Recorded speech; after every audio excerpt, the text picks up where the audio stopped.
Olá pessoal, nesse Setembro Amarelo eu gostaria de comentar sobre a relação entre trabalho e suicídio. Mas antes de mais nada, essa relação existe mesmo?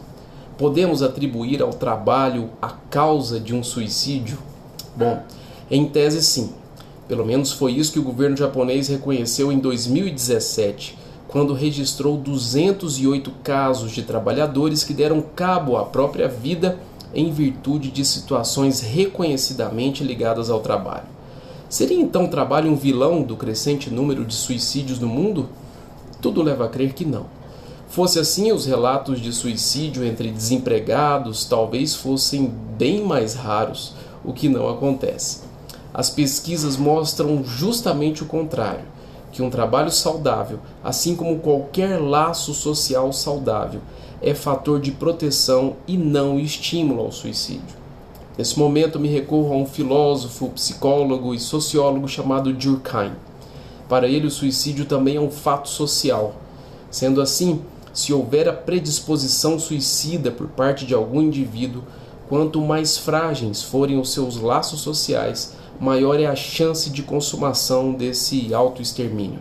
Por exemplo, é provado que pais de filhos, especialmente se esses filhos são seus dependentes, suicidam menos do que pessoas que não têm filhos. Da mesma maneira, filhos que apoiam e sustentam seus pais suicidam menos do que filhos que já perderam os pais. Nessa mesma linha, observamos que os casados suicidam em menor número do que os solteiros e que os religiosos se suicidam menos do que os ateus. E para Durkheim, isso não se deve a questões transcendentais de ordem espiritual, não, mas meramente pelos laços sociais que são construídos nas igrejas e centros religiosos. Por último, e pelos mesmos fundamentos da força dos laços sociais, observa-se que aqueles que estão no mercado de trabalho suicidam menos do que os desempregados.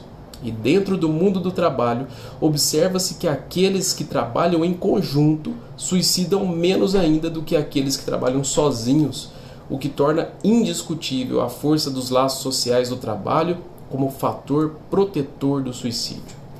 Em suma, o trabalho pode ser sim adoecedor, mas como regra, ele é um componente que protege contra o suicídio pelos laços sociais que ali se formam e pelo sentido de existência que muitas vezes ele proporciona.